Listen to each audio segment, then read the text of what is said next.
ऐसन बूटीदार गोरिया ऐसन बूटीदार गोरिया ऐसन बूटीदार अरे कहवा से ओढ़नी मंगवालू हो गोरिया ऐसन बूटीदार कहवा से ओढ़नी मंगवालू हो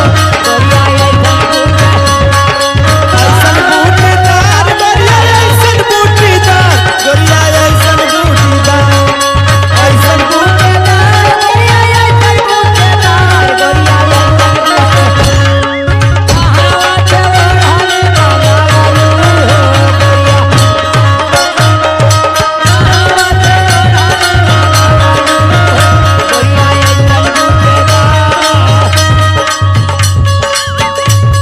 अरे ओढ़नी के हवा बाटे जहाँ जहाँ लागे ओढ़नी के हवा हो जहाँ जहाँ लागे ओढ़नी का हवा अरे वही जखे लोगावा भइला बाटे पागल आई हवा के लोगावा भइला बाटे पागल आई हवा के लोगावा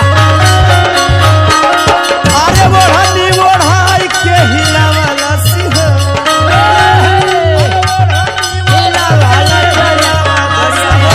पूरा यूपिया बिहार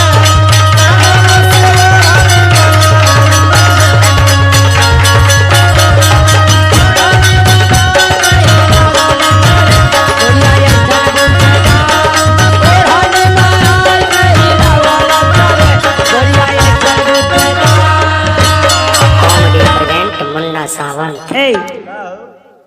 आप कहाँ से आ रहे हैं इतना सजज के? हम तो बड़ा दूरे से आओ। कहाँ से? हम तो लड़मड़ुआ से आओ। लड़मड़ुआ डी से? मैं नहीं जानती। वहाँ पे पड़ता है नरा पुल के लगे। अच्छा, वहाँ क्या पड़ता है? वहाँ पे हम एक में से दो करते हैं। एक में से दो? हाँ। आपका कुछ वहाँ खुला है क्या? हाँ, वहाँ पे मिल खुली है। मिल किसकी? दाल मिल। दाल मिल में क्या होता है? दाल मिल में दाल बनाई जाती है। अच्छा, एक किराए में से हम दो दाल करते हैं। अच्छा, ठीक है। आप कहाँ से आ रही? मैं तो यहीं से आ रही हूँ, बनारस से। बनारस? हाँ। अच्छा, पड़ोसी के लगती है? हाँ हाँ। क्या नाम है? रानी। अच्छा, तुम्हारे नाम रानी है? हाँ। बड़ा दिन पे भेंट भइल हो। हाँ हाँ, बोलिए। ये बतावा जी, कि इतनी दिन कहाँ रहलू है? अपने घर बैठी थी, कोई बात है क्या? अरे बड़ा दिन से सोचत रहली कि तोहरा से भेंट हो जा। भेंट तो हो गई आज मुझसे। भेंट हो गई जी। तो देखा, तू तो हमके वही दिनवा बड़ा बेतमीज से बोलत रहलू। कहिए। अरे पढ़ल लिखल हो कि अनपढ़ मतिन बोललू? मैं पढ़ी लिखी नहीं हूँ, इसीलिए तो ऐसे बोलती हूँ। अरे तो कम से कम नैहर में रहलू तो कुछ तो सीख के आयल हो तू कि ससुरे में पति के साथ कैसे बोलल जाला। तो तुम ही पढ़ाओ ना। अरे कैसे बोला जाता है मैं तो नहीं जानती। पढ़ जैबू? हाँ। चला ठीक है, ने आवा।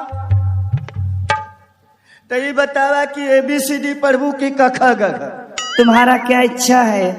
तो हमारे इच्छा की पहले हिंदी पढ़ाई ली तो ठीक हो। तो पढ़ा लो। पढ़ाई? पढ़ाओ। अच्छा, हम जैसे जैसे पढ़ाई तू वैसे वैसे पढ़ी। ठीक। ठीक ना? ठीक। तो शुरू हो जा। हाँ। कहा का? कॉमेडी प्रेजेंट मुन्ना सावंत। कहाँ का? कहा ख? कहाँ ख? अरे पढ़ाई आदमी मती। पढ़ तो रही। कहा का? कहाँ का? अरे हम न कहत है कि कहा का, तू हम कहते हो कहा का। कैसे में पढ़ू? तो के हम कहते है कि कहा का।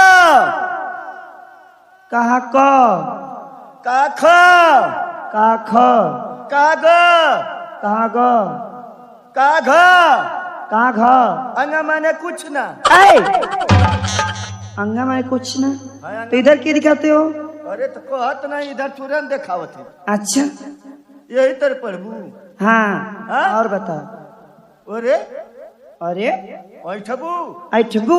अरे अरे पढ़ावत नहीं? तो हम पढ़ावत नहीं। तू हमके पढ़ावत थी? तू हमके पढ़ाती। अरे अरे हम तोरे देखले में का लगत है? हम तो देखले में क्या लगत है? अरे हम पढ़ावत नहीं। अरे हम पढ़ावत नहीं। अरे अरे ना मानबी ना मानबी। अरे अरे अरे आप तो के पढ़ावत नहीं रे तो हम तो के पढ़ावत नहीं रे, तो मोके पढ़ावत थी। तब मोके पढ़ावत थी। अरे अरे मुथी हूँ मच्छी हाँ तो थी ना है। तथी ना आई। अरे अरे ना मानबी ना मानबी। अब बोला दे अब बोला दे क्या बोले तो के बोलाई वो तो सत्या भैया बोले तो मोर रविंदर भैया के बोलाई तो बोला तो बोला मो बाजारे जाई मो बाजारे जाए।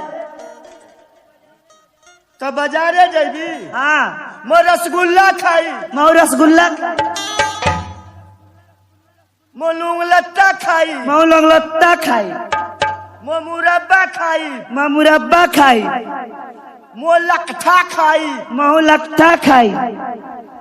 ना मनबी ना मनबी मो बलसाही खाई मो बलसही खाई। मो गाई में आई करे मौगा ई कौन पढ़ाई रे कि तो गान मरेबे। तो पढ़ता हूँ काहे ना पढ़ता